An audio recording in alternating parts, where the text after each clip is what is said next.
여러분 안녕하십니까? 안녕하세요. 우리가 오늘 말씀을 시작하기 전에 잠깐 머리 숙여 기도하고 시작하겠습니다. 하나님, 저는 집회로 마지막 집회를 열겠습니다. 주의 성령께서 오늘 하감해 주시고 각 개인에게 개별적으로 말씀하여 주옵소서.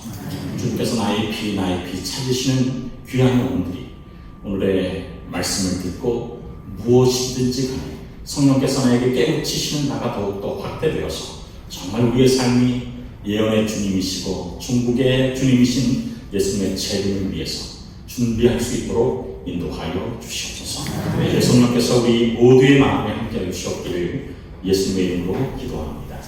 네. 저희는 이번 기간 동안에 예언에 대해서 살피고 있습니다. 다니엘서의 3장 그리고 요한계시록의 3장을 살피고 있습니다. 오늘은 적을 알고 나를 알면 백전백승입니다라고 하는 제목으로 은혜를 나누고자 합니다. 우리는 어제 우리가 내가 깨닫든지 못 깨닫든지 우리는 선악간의 대쟁투에 참여하고 있다라고 하는 사실을 깨닫게 되었습니다. 우리는 선악의 대쟁투 가운데서 어느 한편에 속해 있을 수밖에 없는 것입니다.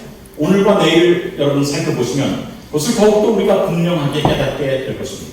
그러면 그 선악의 대쟁투 가운데서 우리가 어느 편에 속할 것인가, 그리고 우리가 이기는 편에서 우리는 사단의 공격으로부터 어떻게 승리할 수 있는가, 오늘 공부를 통해서 하나님의 은혜를 함께 나누겠습니다. 여러분이 잘 아시는 손자병법에 보면 지피지기면 백전불태라는 말씀이 있습니다.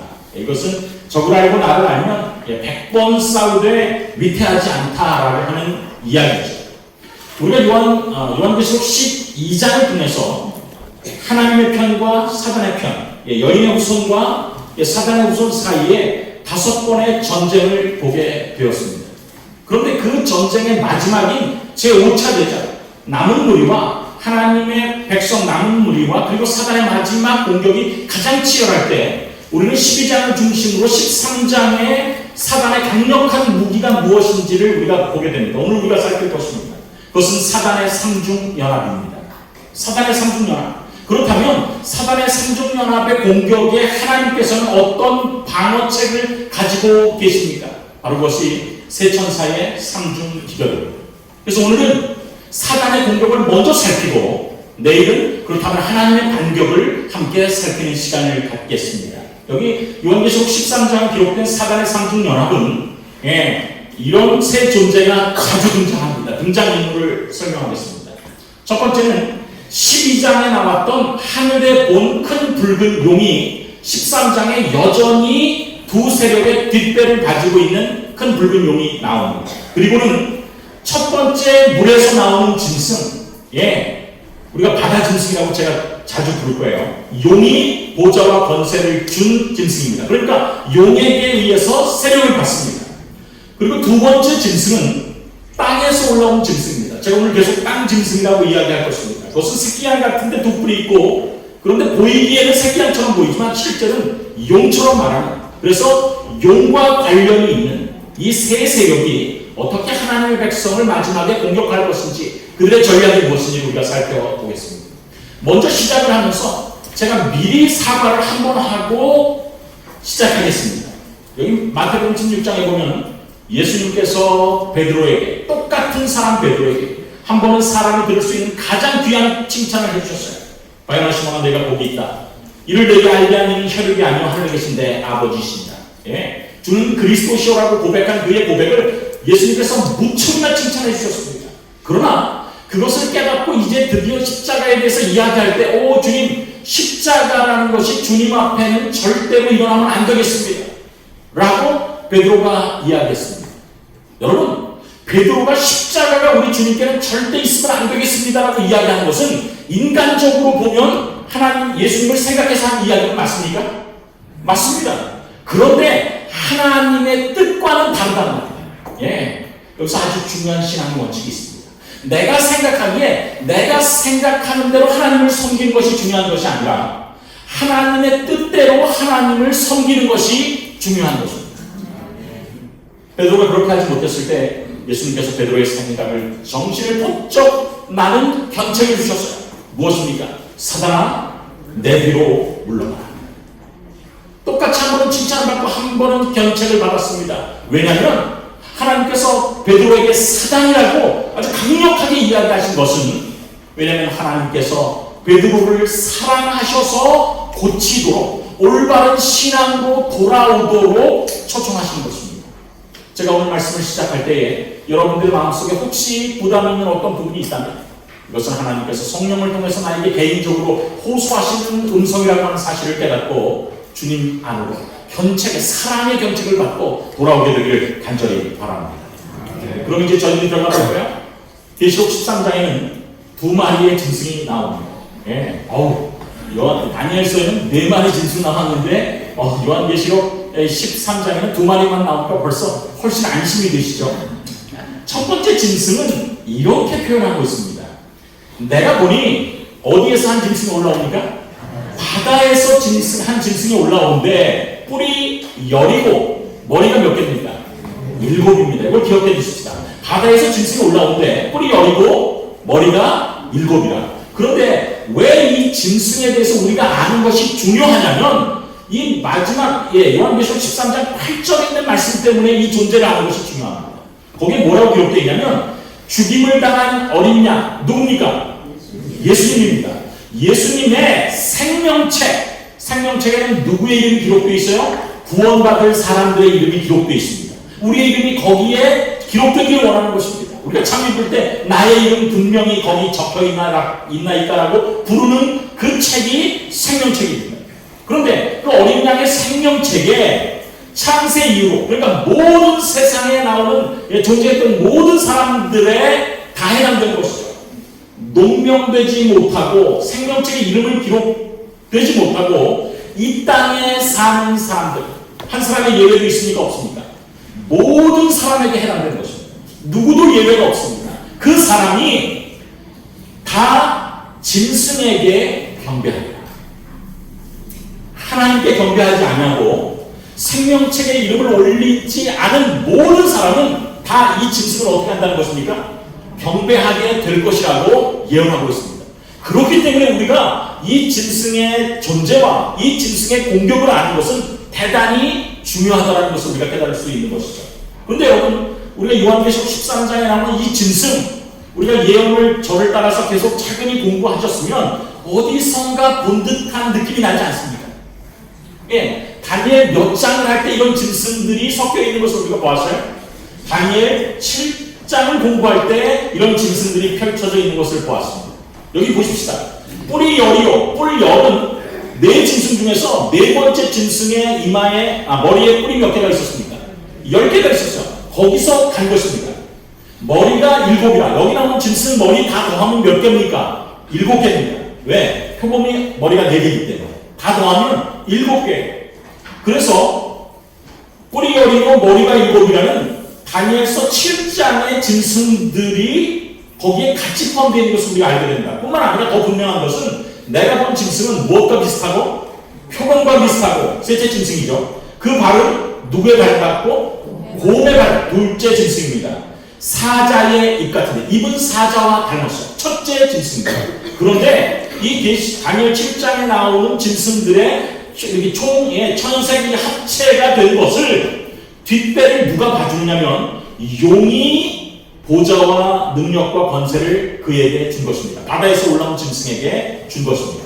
그런데 그 뒤에 있는 말씀을 살펴보면 이 짐승의 특징에 대해서 이렇게 기록합니다. 상처가 회복된다. 이건 우리가 아직 공부 안 했으니까 이건 잠시 넘어가겠어요. 그 다음에 이 짐승이 정말 대적할 어떤 존재가 있다는 것입니까? 없다는 것입니까? 두 번째 절에 대적할 존재가 없어요. 천하무적이라는 것입니다. 누가 능히 이를 더불어 싸우리요. 그 다음에 5절에 보니까 큰 말과 창남된 말하는 입을 가진 이 짐승, 그러니까 세력, 나라나 세력이 얼마 동안 활동한다라고 했어요? 42달 동안 활동한다라고 했어요. 여러분, 예언의 해석의 두 번째 뭘 고려해야 된다? 예언의 지도자에서 축척을 고려해야 된다. 그러니까 42달이면 1261이고 1260년 동안 이 존재가 활동한다는 것입니다. 근데 우리가 7장을 연구할 때 같은 기간을 활동한 어떤 존재를 우리가 깨닫게 되는 것이죠. 그러면서 6절에 하나님을 대적하는 존재라고 이야기하고 7절에는 하나님을 믿는 성도들도 대적하는 존재라고 이야기를 합니다.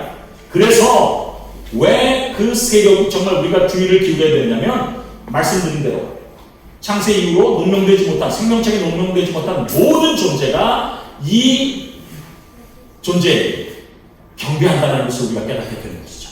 자, 그러면 우리의 기억을 잠깐만 과거로 돌려보겠습니다. 우리 다니엘서 2장을 공부했습니다.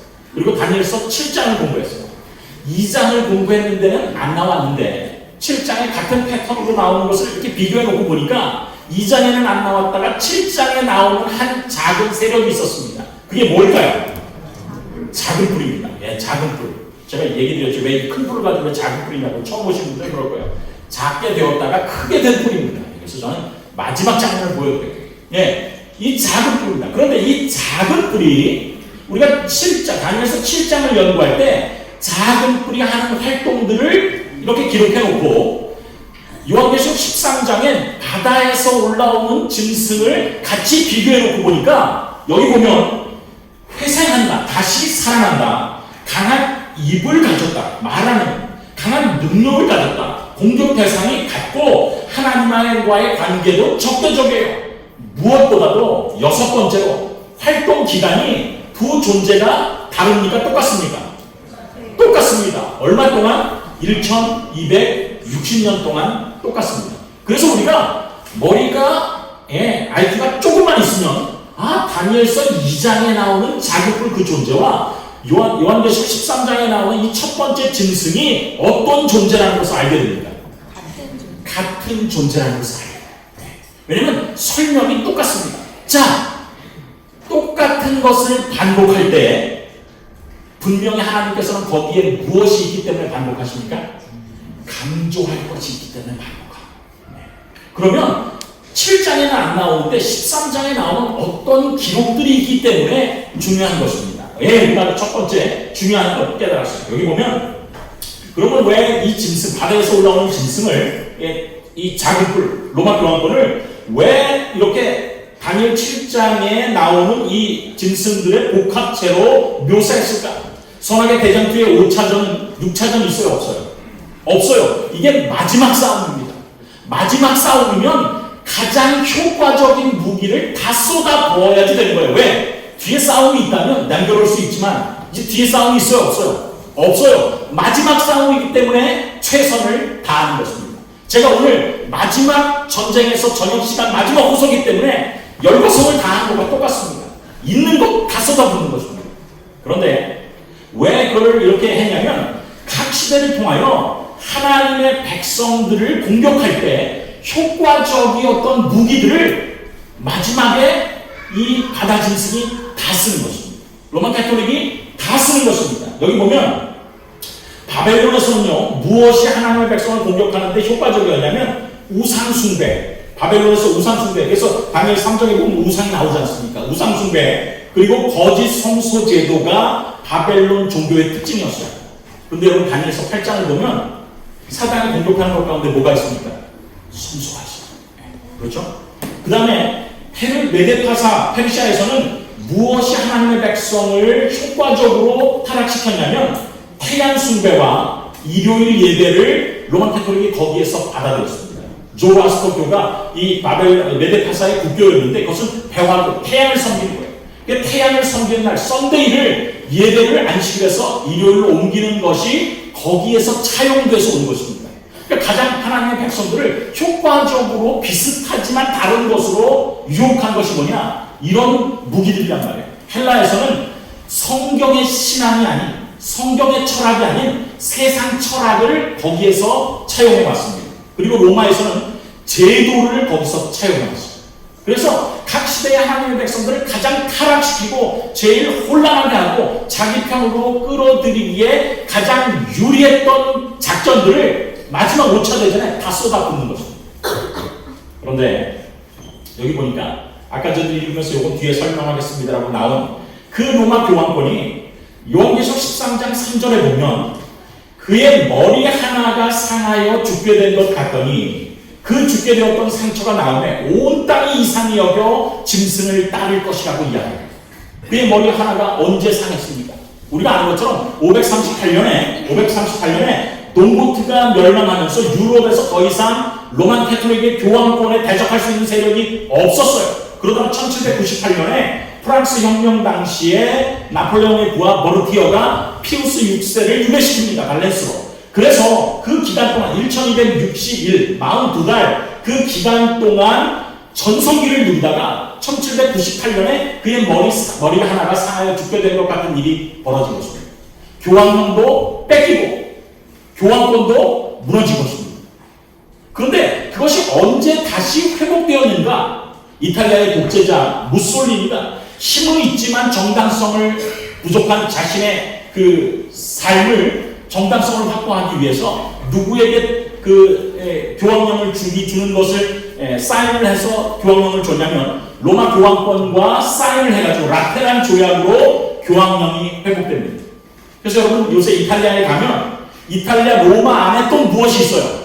나라가 있어요. 로마 안에 또 나라가 있습니다. 그게 어느 나라입니까? 로마 교황령입니다. 예.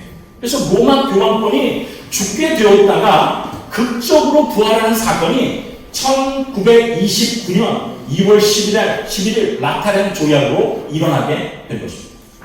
그런데 성경에 이어온 그대로 그 일이 있은 이후에 온 세상이 짐승을 이상히 여겨 따르더라라는 예언 그대로 그 다음에 로마 교황권의 행보는 정말 착실하게 성장해서 지금은 어떤 나라의 존재들도 어떤 세력도 무시할 수 없는 극강의 세력을 다시 구축했다라고 하는 사실을 우리가 깨닫게 되는 것입니다. 2014년 고춘지 경제에서 가장 영향력이 있는 이 잡지에서 2014년에 가장 영향력 있는 지도자로 누구를 선정했냐면 로마 교황권을 선택했어요. 왜냐하면 그 나라가 교황국은 정말 작죠. 세상에서 뭐 5손가락 안에 드는 작은 나라입니다.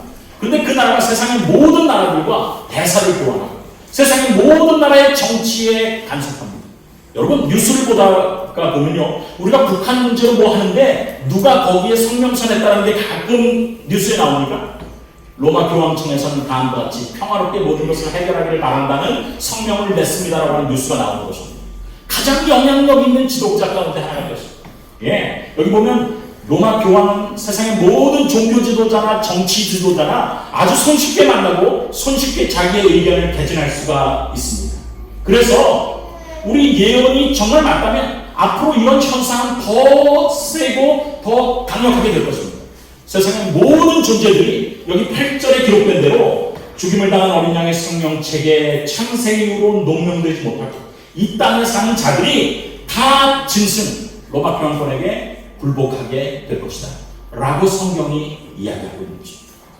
여러분, 하나님의 아들이 죽을 것이다, 이 말을 믿을 수 있습니까? 없습니까? 있을 수 없는 일같이 생각되지 않습니까?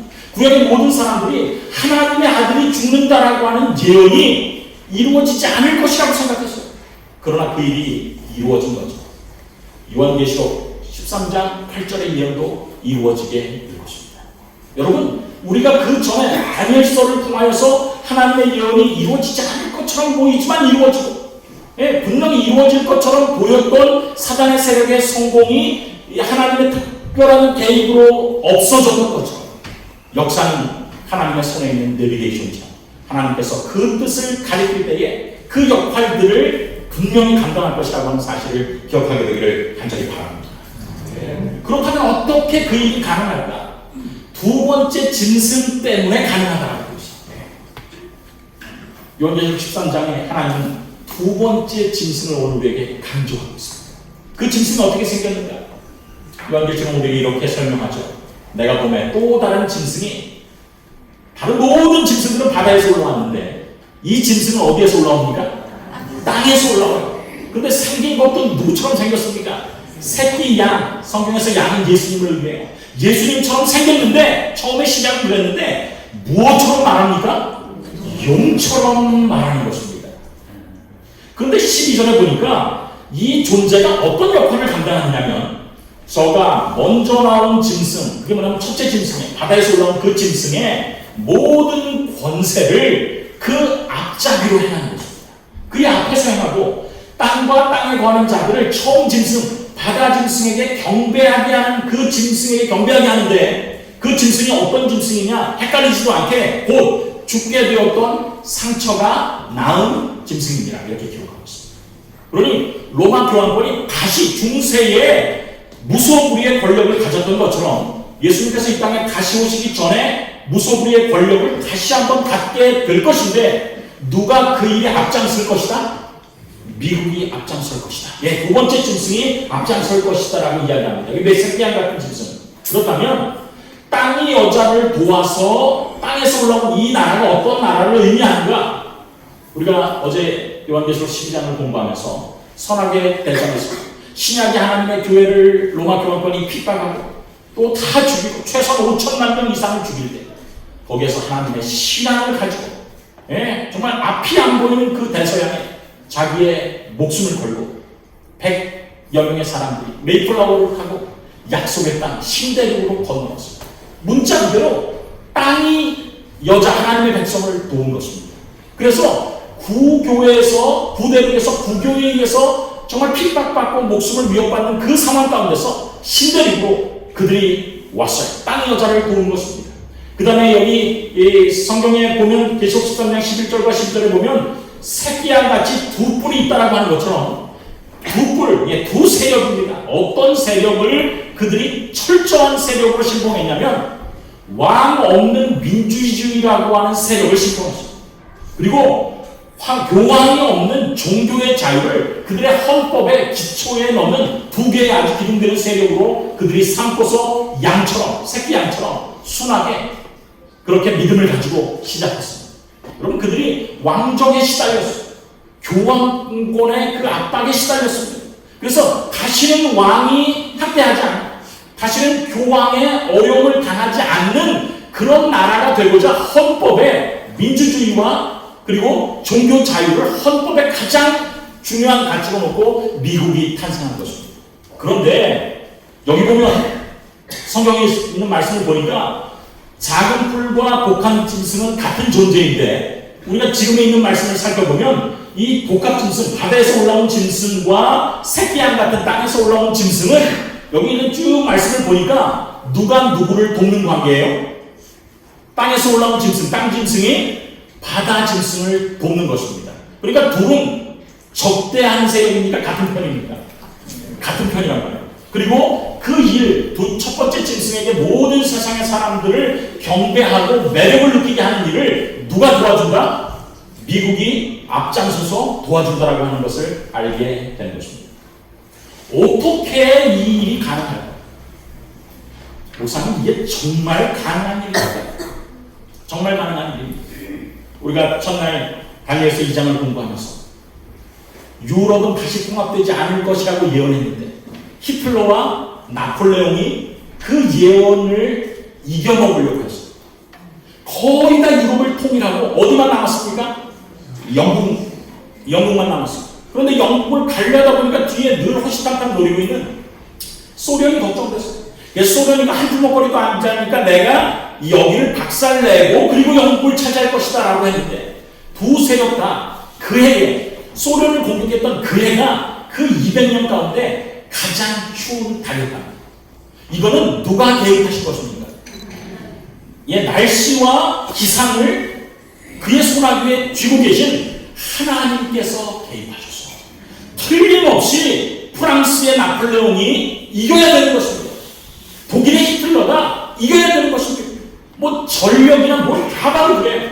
그러나 그들이 할 수 없는 하나를 하나님께서 하셨는데 날씨를 주관하심으로 하나님의 역사, 하나님의 예언이 가리키는 그 내비게이션대로 그대로 진행된 것처럼 우리가 도대체 이런 일이 가능할까? 이런 대면천지에 이런 일이 가능할까?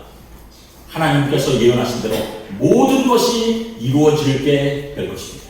그러면 도대체 이 설마가 사람 잡는 이야기가 가능할 것인가? 실제로 있는 것입니다. 미국에서 로만 캐톨릭을 믿는 대통령이 탄생한다는 것은 정말 있을 수 없는 거예요. 우리나라에서 어떤 사람이 대통령이 되는 것과 똑같으냐면 외국노, 일본 내 한 어떤 분이 대통령이 되는 것처럼 어려운 일이에요. 있을 수가 없는 일이에요. 국민적인 정서가 그것을 감당할 수 없어요. 근데 미국은 그의 선조들이 유럽에서 넘어올 때 누구의 폭정에 정말 견디다 못해 5천만 명, 그 가운데 자기 가족들이 있습니다. 그런데 거기서 간신히 살아서 도망온 사람들이니까 누구의 폭정을 피해서? 교황의 폭정을 피해서 온 사람들. 그런데 그 가운데서 나라의 지도자를 로만 카톨릭 신도를 뽑는다는 것은 불가능한 일이었습니다. 그런데 미국의 35대 대통령, 첫 번째 카톨릭 대통령이 되었을 때 세상이 깜짝 놀랐어요. 세상이 깜짝 놀랐어요. 그리고 여러분 40대의 레이건 대통령이 한 가지 목적, 미국과 교황권이 하나의 공동적인 적이 있었습니다. 그게 뭐냐? 미국은 자유주의 진영의 맹주고 공산권은 신을 믿는 것은 악행이다라고 가르쳤어요. 그래서 교황권과 미국이 같은 적으로 내세운 것이 무엇이냐면 교황권이었습니다. 근데 그 교황권을 어떻게 무너뜨렸는가? 역사에 있는 뒤에 있는 사람들은 그것을 기록하기를, 그게 타임스지에 나왔어요. 거룩한 동맹에 의해서 구소련이 독립국가연합으로 멸망되었다 라고 하면서 어떤 일이 있었는지 자세하게 이야기하는 것입니다. 레이건이 피격당하고 요한 바울 2세가 피격당한 1981년에 둘이 만나서 공산주의를 우리의 생명이 더 위협받기 전에 같이 힘을 합쳐서 무너뜨리자라고 해서 미국과 로마 교황권이 협력을 합니다. 그 다음부터 급속하게 친해졌어요. 여기 40대 레이건에서 41대 부시, 42대 클린턴, 43대 조지 부시, 그 아들 부시, 그리고 45대 트럼프에 이르기까지 둘 사이의 관계는 굉장히 가까워진 것입니다. 서로 간에 영원한 적도 없고 아군도 없는 이 국제 정세에서 서로 간에 하나씩 주고받을 수 있다는 것을 본질적으로 깨달아요. 로마 교황권은 무력이 없습니다. 무력을 미국을 통해서 얻을 수 있는 가능성을 보는 거예요. 미국은 힘은 있는데 뭐가 없냐면 세계에서 정당성을 인정받는 데는 종교의 힘이 필요한 것입니다. 그래서 서로 주고받을 것이 있는 것을 통하여서 합해서 정말 찰떡궁합 같은 것을 이루고 있는 때가 언제인가? 지금이라고 하는 것을 우리가 깨닫게 되는 것이죠. 그렇다면 미국이 어떻게 이 일로 가능할까요? 이것을 우리가 아는 것이 왜 중요합니까? 미국이 그렇게 세상을 이끌어갈 때 우리는 세상의 시류는 그렇게 갈지라도 우리는 하나님의 말씀에 따라서 하나님께서 원하시는 신앙대로 살아야 되기 때문에 어떻게 그렇게 인도할 것인지를 깨닫는 것이 오늘 저녁에 중요한 것입니다. 여러분 다시 한번 복습합니다. 예언은 뭐다? 지도다. 제가 여러분 떠나도 이걸 잊지 마십시오. 예언은 지도입니다. 그러면 지도를 해석할 때는 우리가 공부한 것, 다니엘서까지 공부할 때는 세 가지의 원칙이 있었어요. 첫 번째는 뭐고? 상징으로 되어 있다. 두 번째는 뭐로 되어 있다? 뭐를 고려해야 된다? 축척을 고려해야 된다. 세 번째는 반복을 맞추니까 같은 패턴이 있다는 거예요. 패턴을 맞추면 새 것이 드러난다. 이게 다니엘서를 연구할 때까지, 다니엘의 지도를 연구할 때의 세 가지 아주 중요한 원칙이었습니다. 여러분 오늘 우리는 하나의 원칙, 요한계시록을 공부를 하려면 꼭 깨달아야 되는 네 번째 키를 발견하게 되는데 그 키가 무엇이냐면 옛 지도를 살펴보면 해답을 얻을 수 있다는 것입니다. 이게 무엇인가? 제가 설명할게요. 자, 지하철을 이렇게 놓다 보니까 어딘가가 막혀 있어요. 왜 여기가 막혔지? 이거 뚫어야 되나 말아야 되나? 이게 정말 고고학적으로 중요한 자원인가 아닌가? 이거 무서뜨려도 되나 안 되나를 알려면 그 당시 지도를 보면 알 수 있습니까? 없습니까? 없어요. 뭘 봐야 될까요? 조선시대의 지도를 보면 여기가 왕이 행차하던 곳이구나, 여기가 원래 무엇이 있었던 곳이구나 라는 것. 그래서 현재 지도에서 애매한 것은 무슨 지도를 보면 알 수 있어요? 옛 지도를 보면 알 수 있는 것입니다. 이게 무엇이냐? 여기 고린도전서 10장 11절 우리가 같이 한번 읽어볼까요? 저희에게 당한 일이 시작. 저희에게 당한 이런 일이 거울이 되고 또한 말세를 만난 우리의 경계로 기록하였습니다. 그래서 예언에서 하나님께서 어떤 백성, 이스라엘 백성, 영적 이스라엘 백성에게 어떤 교훈을 주실 때는 예언을 통해서 구약의 육적 이스라엘이 당했던 어떤 경험을 빗대서 이야기하신다. 그래서 그러면 영적인 이스라엘로 우리가 어떻게 승리할지는 무엇을 통해서 보면 알 수 있습니까? 육적 이스라엘이 당했던 어떤 일, 구약의 하나님의 백성들이 당했던 일들을 통해서 그것들을 통해서 사단이 어떻게 공격했는지, 어떻게 하나님의 백성이 승리했는지의 비결을 보면 오늘을 살아가는 승리의 비결을 알 수가 있다라고 하는 사실을 우리에게 가르쳐 주는 것이죠. 그렇다면 어떻게 첫째 짐승을 경배하게 할까? 이 미국이 어떻게 로마 캐톨릭으로 모든 세상의 존경과 경배를 그쪽으로 가게 할 것인가? 13절에 그 비결이 있습니다. 큰 이적을 행하는데 심지어 사람들 앞에서 불이 어디에서 내려오게 하고 하늘에서 땅으로 내려오게 한다라고 하는 거죠. 여러분, 불이 하늘에서 땅으로 내려온다. 이게 도대체 무슨 말입니까? 그러나 처음에 영적인 이스라엘은 다 거의 육적 이스라엘 백성이었어요. 이스라엘 백성이었습니다. 그들은 구약을 알고 있는 백성들이었어요. 그래서 그들이 그 이야기를 들었을 때 불이 하늘에서 땅으로 내려온 사건 기억합니까? 못합니까? 기억해요. 여러분, 불이 하늘에서 땅으로 내려오게 한 사건이 어떤 선지자 때 있었습니까? 엘리야 선지자 때 있었어요. 바알과 아사랴 선지자 850명과의 갈멜산 전투에서 불로 응답하는 신, 그러니까 다시 말해서 불로를 내려오게 하는 사람이 신의 편이라고 하는 사실을 증명하는 싸움을 했습니다.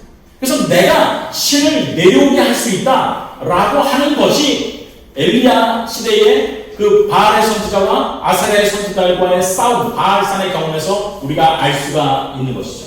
자, 그러면 내가 신만이 할 수 있는 일을 내가 할 수 있다. 신이 직접 와서 할 수 있는 일을 내가 할 수 있다라고 미국이 주장함으로 세상의 모든 이목을 로마 캐톨릭에게 집중시킨다는 거예요. 어떤 게 있습니까?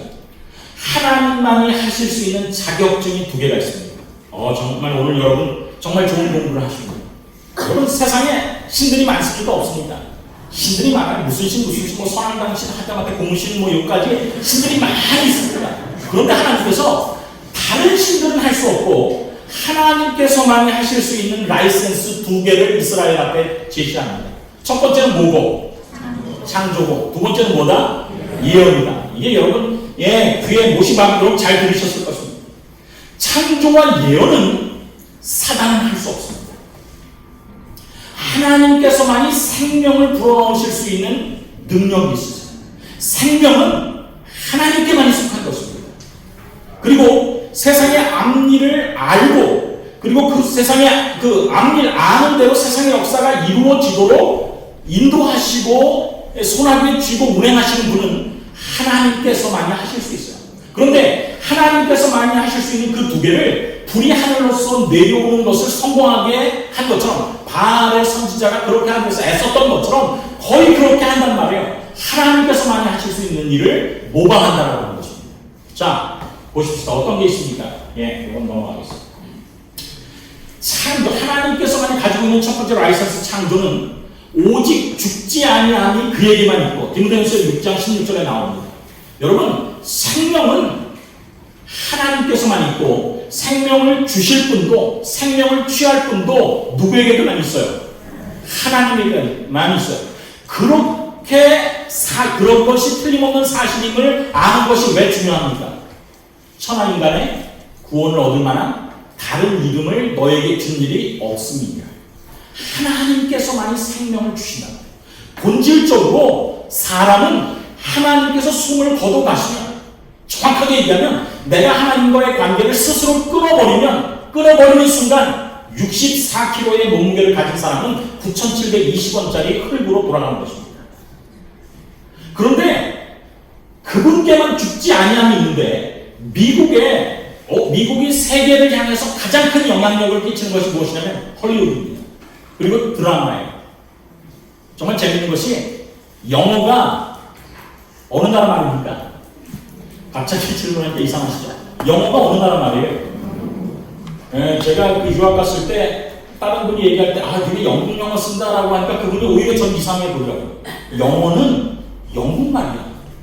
제가 그때 처음 알았어. 영어가 영국 말이구나. 그런데 왜 우리는 미국 말을 영어라고 생각합니까? 매스컴이 세계를 장악하고 있기 때문에 그렇습니다. 그런데 이 매스컴에서 하나님만 본질적인 생명이 있고 하나님과 분리된 존재는 생명이 없다. 이거를 올바로 알아야 구원이 절실해지고 재림이 고대되는 것입니다. 사람이 죽어서 혼령이 있으면 예수님이 오시는 게 무슨 의미가 있어요? 그 혼이 죽은 사람이 여전히 생명이 있다면, 혼이라는 것으로 생명이 있어서 하늘도 가고 뭐 이렇게 한다면 예수님의 재림이 의미가 있어요? 없어요? 없어요. 죽은 사람이 선한 일을 해서 이미 천당에 가 있다면 예수님이 오셔야 될 이유가 뭐가 있습니까? 없는 거예요.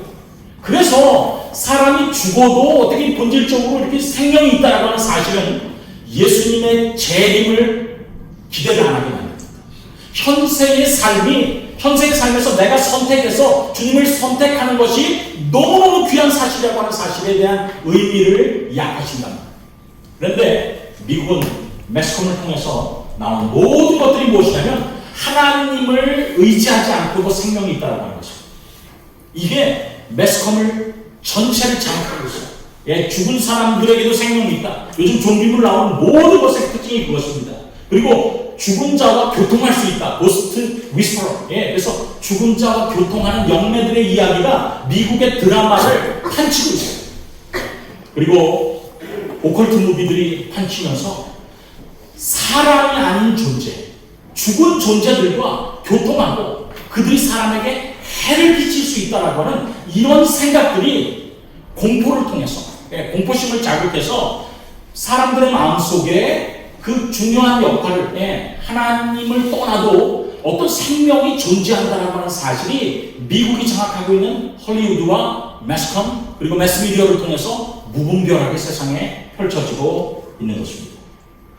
이 이야기는 선악의 대쟁투가 시작된 첫 번째에 하와가 뱀에게 넘어갔던 그 첫 번째 유혹을 대변해주고 있어요. 첫 번째 유혹에서 뱀이 여자에게 뭐라고 이야기합니까? 너희가 결코 죽지 아니하리라. 하나님은 동산에 있는 나무의 모든 실과를 먹되 이 선악을 알게 하는 나무의 실과를 먹지 말라. 너희가 먹는 날에는 어떻게 하리라? 정령 죽으리라고 이야기를 했는데 사단은 죽지 아니하리라. 결코 죽지 아니하리라. 그런데 아담과 하와가 죽었어요? 안 죽었어요? 죽었어요. 그러니까 사단이 자기의 거짓말이 바로 탄로날까봐 몸은 죽었어도 영혼이라는 것이 있었어요. 둥둥둥둥 떠다닌다라고 하는 이원론의 그 영혼 불멸 사상을 집어넣은 것입니다. 예, 그래서 여러분 요즘 그 영화를 보시면요, 퇴마의식 그런 영들이 해코지를 할 때 그것을 구해주는 선량한 종교로 반드시 어디가 등장하냐면 로만 캐톨릭이 등장합니다. 그래서 한국에 나오는 그 퇴마 영화도 보면 항상 퇴마들과 싸우는 정의에 대한 사람들은 누구예요? 신부들이에요.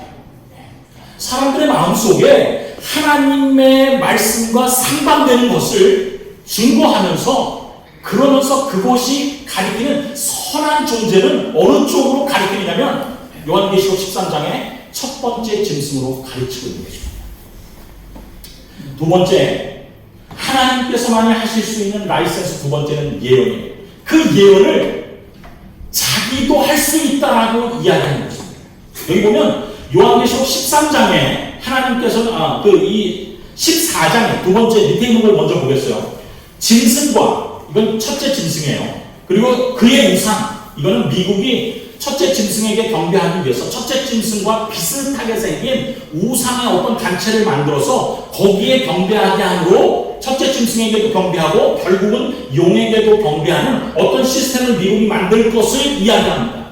그런데 우상에게 경배하면 무엇으로 고난을 받을 것이다? 유황불로 영원히 어린 양 앞과 천사들 앞에서 고난을 받을 것이다 라고 이야기를 하고 있어요.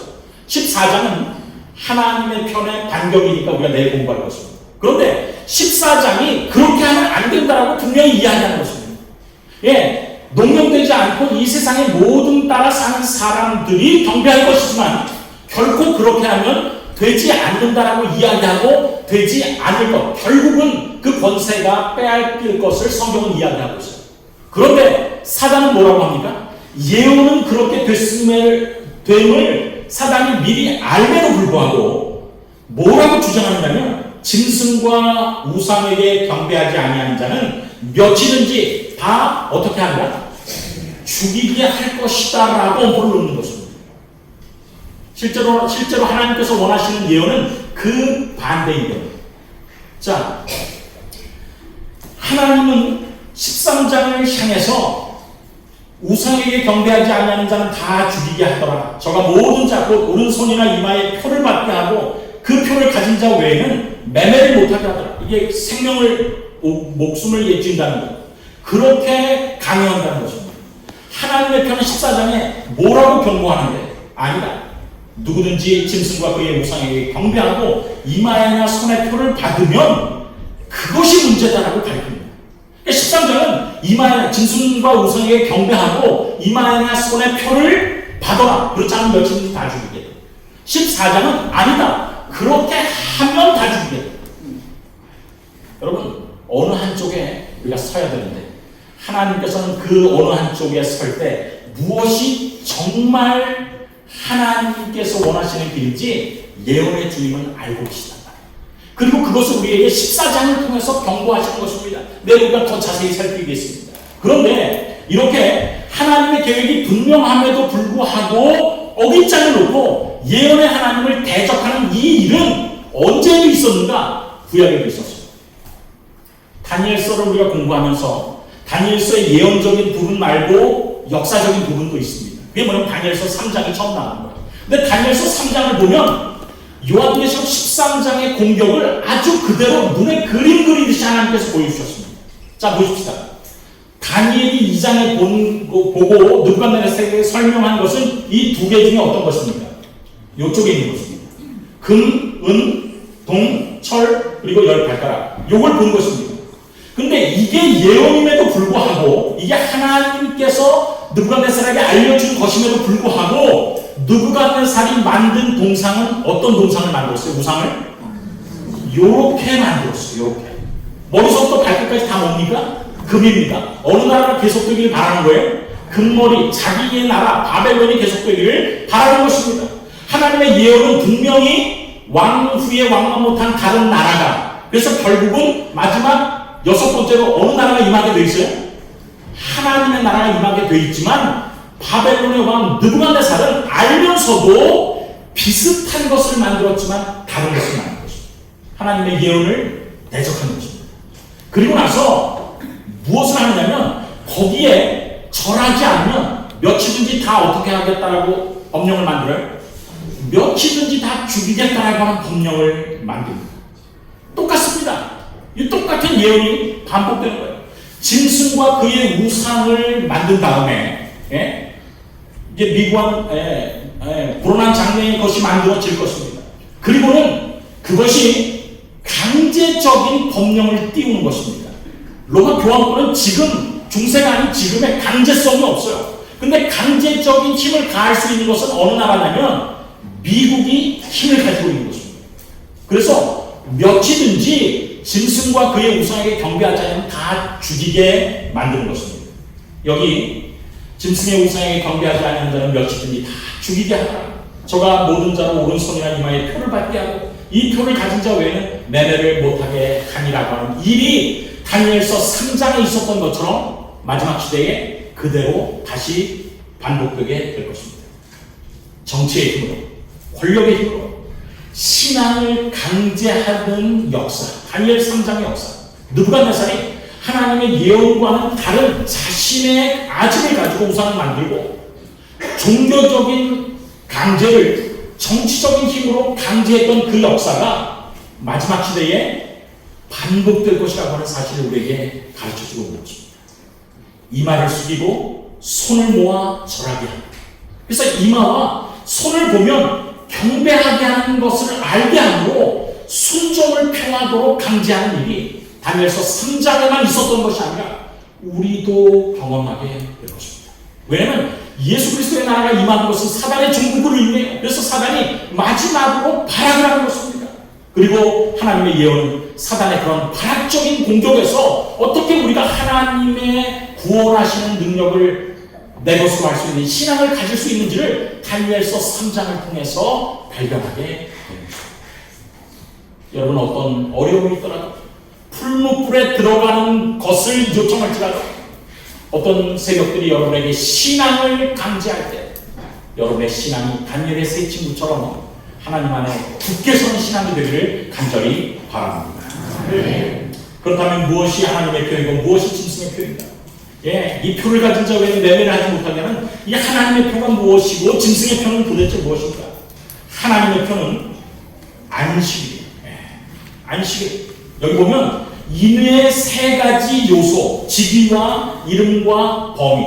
예를 들면 대한민국 대통령 아무개 이렇게 하는 것처럼 대한민국은 통치 영역이고 이름은 아무개가 이름이고 그리고 직위는 대통령이란 말이에요. 그렇지 그렇게 직위와 이름과 범위가 있는 것이 도장입니다. 그런데 그 도장이 10계명의 넷째 계명에만 이렇게 기록되어 있어요. 10계명의 넷째 계명에 뭐라고 기록하고 있냐면 제7일은 너희 하나님 여호와 이름이 누굽니까? 여호와입니다. 안식일은 아무 일도 하지 말라. 이는 나 여호와가 통치 범위가 어디예요? 하늘과 땅과 바다와 그 가운데 모든 것이 하나님의 통치 범위입니다. 그러면 그분의 직책은 무엇입니까? 만들공을 가르쳐주고 있어요. 무엇입니까? 창조주라고 하는 것입니다. 그래서 안식일이 하나님의 표인 것이 분명한 것은 출애굽기 31장 13절을 보면 아주 분명합니다. 너희는 나의 안식일을 지키라. 이는 나와 너희 사이에 너희 대대의 표징이니 라고 기록하고 있는 것입니다. 그렇다면 안식일이 하나님의 표라면 비슷하지만 다른 것이 짐승의 표일 것입니다. 그럼 그게 무엇입니까? 우리는 그것이 짐승의 주일이라고 호칭되는 일요일이라는 것을 깨닫게 됩니다. 그 도장에는 모조자라고 되어 있어요. 대리자, 하나님의 아들의 대리자라고 기록되어 있습니다. 하늘과 땅과 바다의 모든 것이 자기의 것이라고 주장합니다. 요한계시록 12장과 13장을 보면 하늘과 땅과 바다와 그 가운데 모든 것이 정말 그쪽 편인 것 같아요. 12장에 나타나는 용은 하늘에서 나타납니다. 하늘이 내 것이라고 주장하는 것입니다. 바다에서 올라오는 짐승은 바다도 내 것이라고 주장합니다. 땅에서 올라오는 짐승은 땅도 내 것이라고 주장해요. 그러나 하늘과 땅과 바다와 물들의 근원을 만드신 분은 누구십니까? 하나님이십니다. 그래서 하나님이 네가 그렇게 아무리 참칭하고 모조하고 나를 그렇게 흉내내더라도 경배를 받을 대상은 창조를 한 하나님이시고 하나님이 창조하셨다고 하는 사실을 모든 사람들이 알게 하는 이 창조의 표가 엿새 동안 힘써 일하고 일곱째 안식하신 그 역사에 따라서 시간 속의 기념비로 세운 하나님의 안식일 계명이라고 하는 사실을 우리에게 깨우쳐 주는 것입니다. 그런데 우리가 안식일이 왜 중요한지 배웠죠? 안식일은 내 인생의 AS가 내가 아니라 하나님께 있음을 고백하고 그것을 내가 간직할 수 있는 하나님 편에서 우리에게 주신 사랑의 표라고 하는 사실을 생각할 때 이 안식일이 하나님의 표인 것이 얼마나 중요하다는 것을 우리가 깨닫게 되는 것입니다. 그 안식일을 어떻게 변합니까? 여기 우리가 7장에 공부한 것처럼 로만 캐톨릭에 의해서 여기 카톨릭 유대교 반목사에 보면 카톨릭 교회는 325년 니케아 공의에서 안식일도 토요일에서 일요일로 바꾼다. 이게 제 얘기가 아닙니다. 여러분 하나님께서는요 하나님의 계명은 천지가 없어지기 전에는 1.1핵이라도 변할 수 없다고 말씀하셨어요. 그리고 출애굽기 20장에 기록하셨습니다. 그러나 천주교에서는 10계명을 다르게 만들었죠. 자기들의 10계명을 만들었어요.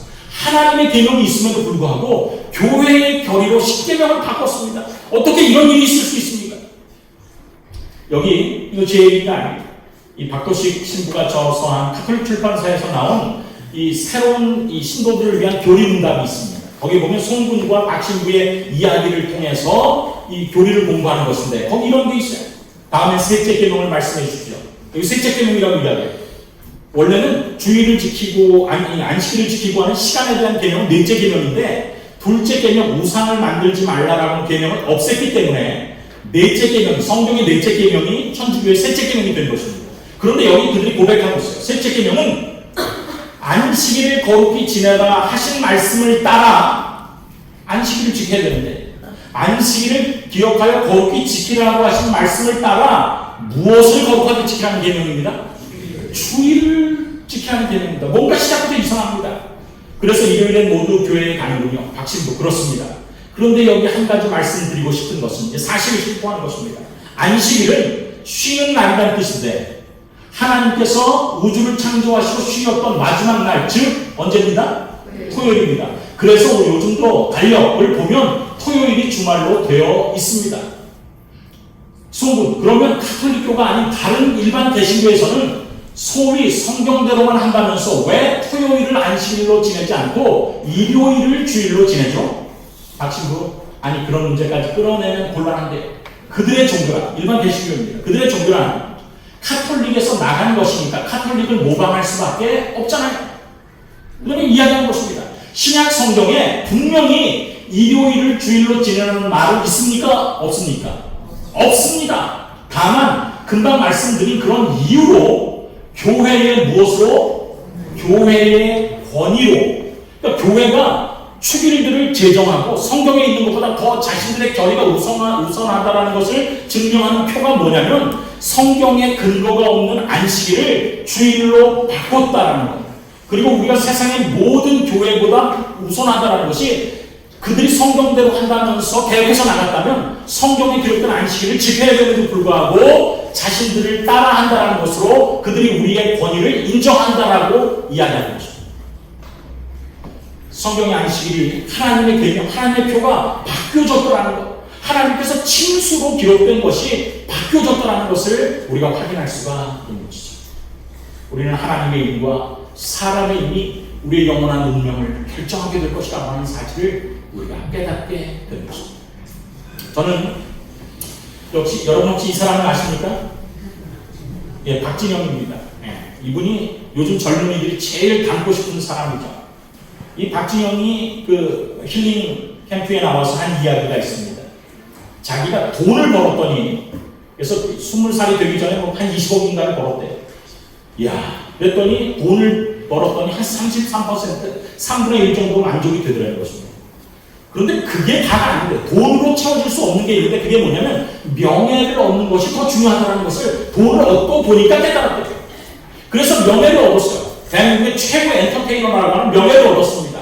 그런데 그렇게 해봤어도 명예까지 얻었어도 66%만 만족을 하게 됐어요. 그러다가 자선 사업을 해야 되겠다. 내가 거저 받았으니 내가 누구에게 거저 줘야 되겠다. 자선 사업을 했어요. 그러면 내가 이제 완전하게 행복하겠지. 그렇지만 그가 돈으로도 명예로도 자선으로도 채울 수 없는 1%가 있었다는 것을 알게 된 것입니다. 이 사람이 어떤 사람입니까? 기본 수입이 558억의 주식에 200억의 국내외 부동산 30억 원의 저작권 연봉에 해마다 들어오는 거예요. 대단한 사람 아닙니까? 돈도 다 가지고 명예도 가지고 자선도 마음대로 할 수 있어. 그러나 채워지지 않는 빈자리가 그 사람이 똑똑한 사람입니다. 연대를 봤어요. 똑똑한 사람이에요. 그 사람이 그렇게 하면서도 있었습니다. 그게 도대체 무엇일까? 이것입니다. 네. 정말로 이 세상과 인간을 누가 만들었는지 그 사실이 정확하게 궁금해요. 결론적으로 누가 만들었는지. 이 세상을 누가 만들었는지가 궁금하다는. 그러면 그 다음에 제가 과학을 하기 시작하면서 저의 몸이 100조개의 세포가 됐어요. 저의 몸이 100조개의 세포가 됐어요. 보통 사람이 생각 못한 걸 생각한 거예요. 100조개의 세포로 된 인간이 만든 가장 위대한 기계보다 그 인간이 만들지도 못하는 거 100조개로 되어 있는 게 저인데 우리는 사용 설명서를 몰라요. 우리 몸은 자동차의 몇 조배 복잡한 기계인데 면허증도 없고 사용 설명서도 없어요. 어떻게 살아야 되는지 어떻게 써야 되는지 몰라. 그러면 진짜 사용 설명서는 만든 사람 아니면 못 쓴다고 생각해요. 저는 만든 사람을 만나서 사용 설명서를 받고 싶어요. 그럼 박지영이 원했던 게 무엇입니까? 1% 마지막 인간으로서 그가 채우고 싶은 그 갈증이 있었어요. 그 영혼의 갈증입니다. 영혼의 목마름이에요. 그게 무엇이냐면 인간의 세포는 100조개로 되어 있는데 그 하나하나가 100조개 중에서 하나하나가 인간이 만든 어떤 컴퓨터나 기계보다 복잡한데 기계들과 컴퓨터는 다 사용 설명서가 있는데 사람만은 사용 설명서가 없다라는 게 말이 되지 않는다라고 생각하는 것입니다. 정말 똑똑한 사람이에요. 근데 여러분 우리는 그 대답을 가지고 있습니다. 그러면 인간의 사용 설명서가 무엇입니까? 여기 디모데 후서 3장 16절과 17절에 보니까 모든 성경이 하나님의 사람으로 온전하게 하기 위한 설명서라는 사실을 이야기해 줍니다. 네. 우리는 하나님께서 이런 영혼의 갈증을 채워주실 수 있도록 무엇을 주신 거예요? 성경을 주신 거죠. 성경의 역사와 예언과 교훈을 통해서 우리가 어떻게 존재했고 어떻게 살아가고 있으며 어디를 향해 가는지에 대한 분명하고 완벽한 해답을 주신 거예요. 그러면서 그 살아가는 동안에 내가 주님께서 나를 만드셨기 때문에 어떻게 살아야 되는지, 몸은 어떻게 유지해야 되고 정신은 어떻게 건강을 유지하며 영적인 것은 어떻게 하나님과 교통해야 되는지에 대한 모든 사용 설명서가 성경에 기록되어 있습니다. 우리는 박진영이 수십억을 가지고도 수백억을 가지고도 깨닫기 원하지만 깨닫지 못한 것을 가질 수 있도록 허락하신 하나님께 감사를 드리게 되길 간절히 바랍니다. 근데 우리는 보너스 하나를 더 받았어요. 그게 무엇이냐? 박진영은 사용 설명서만 알았어요. 그런데 하나님께서 사람에게 주신 것은 사용 설명서만이 아닙니다. 뭐도 주셨어요? 품질 보증서도 주셨어요. 여러분, 품질 보증서가 뭐냐면 십계명이 품질 보증서입니다. 저는 이 사실을 못 깨닫기 전에는 십계명을 이렇게 생각했어요. 어떻게 생각했느냐? 너는 안식을 안 지키면 너 죽어. 너 살인하면 작살나. 너 내 이름을 망령되게 일거두면 너 아주 재미없어. 이렇게 해서 지키는 줄 알았어요. 그러나 이 십계명이 하나님께서 사람에게 주신 품질 보증서라는 사실을 깨닫는 다음에는 십계명을 이렇게 읽게 되었습니다. 이 사람은 비록 보기에는 초췌하고 죄가 많은 것처럼 보일지라도 내가 만든 사람입니다. 적어도 내가 만든 사람은 부모는 공평합니다. 내가 만든 사람은 살인은 하지 않습니다. 내가 만든 사람은 거짓말은 하지 않습니다. 혹시 죄로 말미암아 그런 표준에 도달하지 못했다면 누가 책임집니다? 내가 책임집니다. 품질 보증서대로 되지 않았다면 그 존재가 자기의 부족을 깨닫고 하나님 앞에 나오면 내가 만들었기 때문에 내가 책임집니다. 내가 품질을 보증합니다. 그것이 무엇입니까? 그게 품질 보증서입니다. 여러분, 우리가 하나님의 남은 자손의 두 개 특징을 우리가 공부를 했어요. 어제 첫 번째 특징은 하나님의 계명을 지키며 창조입니다. 사단이 공격한, 오늘 13장에서 공격한 첫 번째 것이죠. 두 번째는 무엇입니까? 예언입니다. 예수의 증거를 가진 것, 예언. 그래서 우리는 성경의 모든 세상의 앞길을 다 알고 있어요. 다니엘서의 예언을 통해서 바벨론 시대부터 시작해서 세상 끝까지의 역사와 요한계시록의 예언을 통해서 로마 시대부터 영적 로마의 끝까지 어떤 일이 있어질 것을 당연히 알고 있습니다. 그리고 그것이 예수님의 재림으로 맞춰진다는 것도 알고 있어요. 그런데 예수님의 재림으로 맞춰지는 그 예언의 종국에 우리는 창조의 주님께 우리 자신을 맡김으로 값없이 나를 품질 보증서대로 고쳐주시는 예수님의 은혜를 가지게 된 것입니다. 이러니 사단이 마지막 죽을 힘을 다해서 이것을 공격한 것이죠. 하나님은 오늘 우리에게 호소해서 그러니 이 세상에서 내가 책임지니 내가 품질 보증서니 품질 보증서를 네가 스스로 읽고 스스로 낙담해서 떠나지 말고 하나님 안에 와서 나에게 이야기하고 나에게 준 값없는 은혜를 받으라고 여러분과 저를 이 저녁에 오늘 초청하고 계시는 것입니다.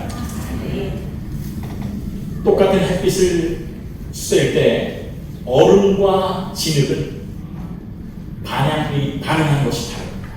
하나는 햇빛을 쬐면 쬐수록 얼음은 녹지만 진흙은 어떻게 돼요? 딱딱하게 굳는 것입니다. 예수님의 십자가의 사랑이 우리의 마음에 들어올 때 우리도 마음이 녹는 사람이 있는가 하는 마음이 굳는 사람이 있습니다. 여기 사도행전 2장과 7장에 보면 똑같이 하나님의 말씀을 듣고 그 일의 마음이 다르게 반응한 두 종류의 사람들에게 대한 글이 이렇게 나와요. 둘이 똑같이 예수님의 진리의 말씀을 들었을 때, 오늘 제가 말씀드릴 때 여러분이 들은 것처럼 저희가 이 말을 듣고 마음에 찔려 여기까지 똑같습니다. 사도행전 2장이나 7장이나 똑같습니다. 그런데 반응이 틀렸어요. 한쪽은 그들의 마음이 물 녹듯이 얼음 녹듯이 녹았습니다. 형제들아 우리가 어찌할꼬 하거늘 베드로가 가로되 너희가 회개하여 각각 예수 그리스도의 이름으로 무엇을 받고? 침례를 받고 죄사함을 받고.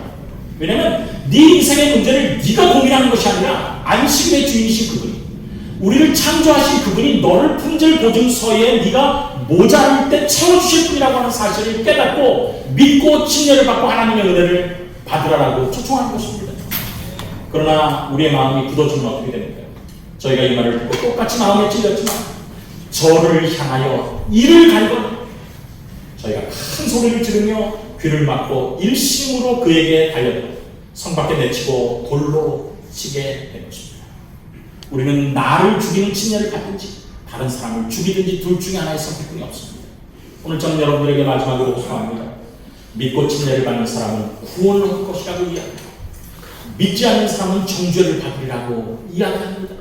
여러분, 이번 기간을 통해서 우리에게 완벽한 공간의 내비게이션, 시간의 내비게이션을 우리에게 허락하신 우리 하나님의 은혜를 여러분의 것으로 하게 되기를 간절히 바랍니다. 우리가 세상의 역사를 끝까지 주장하시고 그 마지막 시대에 우리가 사단의 공격을 받을 때 그 모든 공격을 우리 스스로 하지 않냐고 하나님께서 채워주신다라고 하는 사실이 오늘 우리 이 저녁에 우리의 마음속에 감사를 표현하는, 주님께 감사를 표현하는 이유가 되기를 간절히 바랍니다.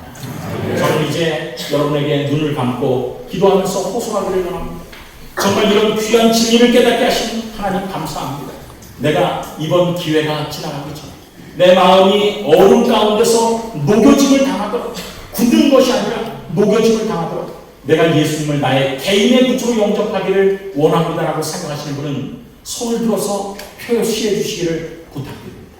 내가 정말 예수님을 내 개인의 구주로 영접하여서 주님께서 우리를 위해서 마련해 주신 그 모든 길들을 내가 따라가는 신앙을 하기를 원합니다라고 하시는 분들은 손을 들어서 여러분의 결심을 표시해 주시기를 부탁을 드립니다. 예, 여러분이 손을 들으셔서 내가 예수님께서 나를 사랑하신 것처럼, 나를 위해서 완벽한 기대를 가지신 것처럼 내가 예수님의 그 계획을 나의 것으로 받아들이기를 원합니다 라고 하시는 분들은 예, 저를 따라서 손을 들어주시기를 간절히 바랍니다. 예, 감사합니다. 여러분의 믿음의 행위를 하나님께서 귀하게 보셨습니다. 우리 다 함께 머리 숙여 기도하시겠습니다. 사랑이 많으신 아버지 하나님, 이번 일주일의 전도회를 우리에게 주셔서 감사합니다. 우리가 주님께서 우리에게 개인적으로 말씀하셨던 성령의 호소에 반응할 수 있도록 인도하여 주시옵소서. 우리가 말씀을 듣고 찔리는 마음을 갖고 회개함으로 구원에 이르는 은혜가 우리 모두에게 이룰 수 있도록 인도하여 주옵소서. 예수님을 알지 못하는 분들은 침례를 받음으로 믿음의 여정을 시작할 수 있도록 도와주시고, 이미 침례를 받은 사람들은 우리의 침례의 의미를 새롭게 함으로 이 여정을 새로운 마음과 새로운 각오로 시작할 수 있도록 인도하여 주시옵소서. 오늘 저녁에 주님께서 우리의 마음속에 말씀하셨던 어떤 진리의 부분이 있다면 이 안식일 저녁에 우리의 마음속에서 계속 그 말씀이 반복되고 강조될 수 있도록 도와주셔서 우리가 정말 주님을 위하여 우리의 인생을 바치는 귀한 계기와 결심이 될 수 있도록 도와주시옵소서. 예수님의 이름으로 간절히 기도드려옵나이다.